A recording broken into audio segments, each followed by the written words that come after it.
will encourage circularity, that will encourage circular production, that will encourage such investments and technology to come to Bangladesh.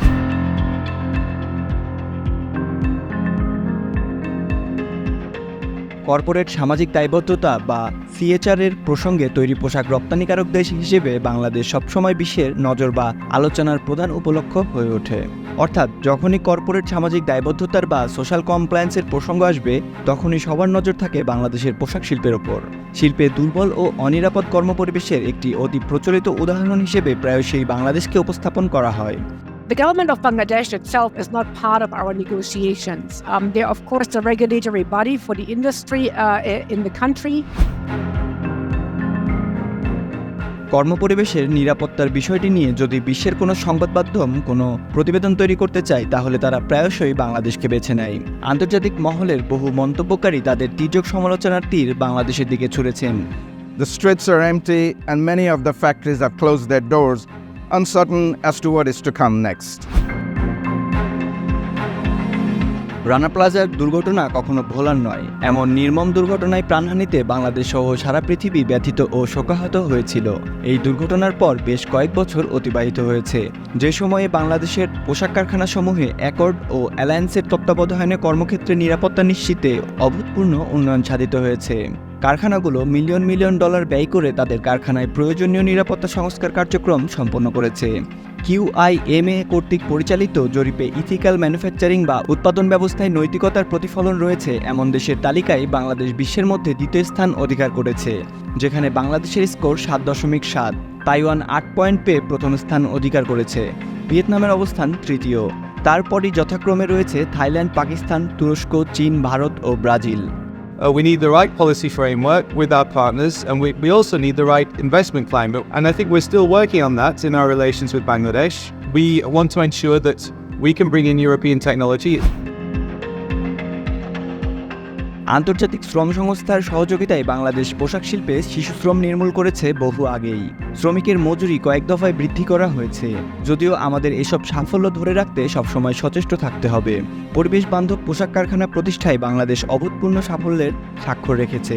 200টি lead সনদপ্রাপ্ত কারখানা নিয়ে বাংলাদেশ বিশ্বের মধ্যে শীর্ষস্থান দখল করেছে।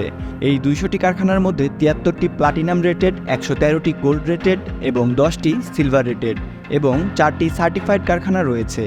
সারা বিশ্বের নেটওয়ার্ক সেক্টরে সবুজের যেই নাম্বারই আছে, সেই নাম্বারে এখনও আমরা পৃথিবীর 1 নম্বরে আছি। সো এইরকম অবস্থায় নেটওয়ার্ক সেক্টরটা সামগ্রিকভাবে বাংলাদেশের একটা অত্যন্ত শক্তির জায়গা অ্যাপারেল সেক্টরের ভেতরে। কিন্তু দুর্ভাগ্যজনক হলেও সত্য এই যে ইতিবাচক অর্জনের পরও আমরা আন্তর্জাতিক সংবাদ মাধ্যমে যে শিল্পের চিত্রও দেখতে পাই, সেখানে এইসব আধুনিক কারখানার প্রতিচ্ছবি দেখানো হয় না। রানা প্লাজার পূর্বেকার অবস্থান থেকে বাংলাদেশের পোশাক শিল্প এখন অনেক ভিন্ন। রানা প্লাজা পরবর্তী সময়টাতে পোশাক শিল্পের পরিস্থিতির ব্যাপক ইতিবাচক পরিবর্তন সাধিত করেছে। পরিবর্তনের ব্যাপ্তি যতটা দেখা যায় তার চেয়ে আরও বেশি প্রসারিত।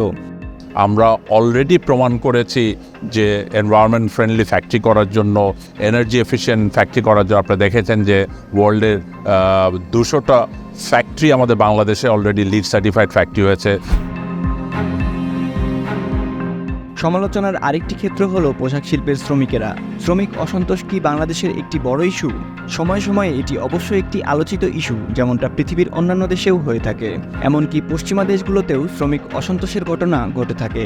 তারপরও এনজিওগুলোর সামাজিক যোগাযোগ মাধ্যমগুলোর দিকে যদি লক্ষ্য করেন, তাহলে আপনার মনে হবে বাংলাদেশের পোশাক শিল্পে শ্রমিক অসন্তোষ যেন নিত্যদিন লেগেই থাকে, অথচ তা সত্য নয়। সংসার চলে যাচ্ছে, বাবা মার চিকিৎসা করাতে পারছি, আমি নিজেও চলতে পারছি, পুরো মিলিয়ে দায়িত্ব আমি নিতে পারছি। পিজেটের ভিতরে অনেকগুলোই ফ্যাক্টরি ঘুরছি, কিন্তু এটার মতন এরকম দেখি নাই, কিন্তু এই জায়গায় অনেক শান্তি কাজ করে। একই সঙ্গে পোশাক শিল্প বিগত বছরগুলোতে যে সাফল্য অর্জন করেছে, সেসব পরিবর্তন ও সাফল্যকে স্বীকৃত দেওয়াটাও জরুরি। কারণ উদ্যোক্তা, ক্রেতা ও সরকারের সম্মিলিত প্রয়াসে পোশাক শিল্পে যে ইতিবাচক পরিবর্তন ও সাফল্য অর্জিত হয়েছে, শিল্প সম্পর্কে যে কোনো বিভ্রান্তিকর তথ্য বা চিত্র তাকে ম্লান করে দেবে। বাংলাদেশ কিন্তু এখন ওই জায়গাটায় নাই যে আমাদেরকে ইচ্ছা করলেই কেউ পিছনে ফেলে রাখতে পারবে। নতুন কোনো ক্রেতা যখন প্রথমবার বাংলাদেশে আসেন এবং পোশাকের অর্ডার দেওয়া উপলক্ষে পোশাক কারখানা পরিদর্শন করেন, তখন কিছুটা অবাক হয়ে যান। কেননা তারা বাংলাদেশের পোশাক শিল্প সম্পর্কে এতদিন ইন্টারনেটে যা পড়েছেন বা দেখে এসেছেন, বাস্তবে তার চেয়ে পুরোপুরি ভিন্ন একটি চিত্র দেখতে পান। সংবাদ প্রতিবেদনের মাধ্যমে বাংলাদেশ সম্পর্কে যা পড়েছেন বা জেনেছেন, বাস্তব চিত্র তার সঙ্গে সামঞ্জস্যপূর্ণ নয়, অর্থাৎ অনেকটাই ভিন্ন। পোশাক শিল্পের নিরাপদ ও সাস্টেনেবিলিটির অভিমুখে অগ্রযাত্রাকে ব্যাহত করছে। সদা পরিবর্তনশীল বিশ্ব পোশাক শিল্পের পরিবর্তনের সঙ্গে তাল মিলিয়ে চলার তাগিদে আমাদের শিল্পের পরিবর্তিত না হয়ে থাকার কোনো উপায় ছিল না। এক্সপোর্টের মাধ্যমে আমরা যে টাকাগুলো আনছি, আমরা মনে করি যে দেশের ডেভেলপমেন্টে সেটা একটা বিশাল ভূমিকা রাখছে। বিসিএন দেখুন, বাগমার সাথে থাকার জন্য আমাদের চ্যানেলটি সাবস্ক্রাইব করুন।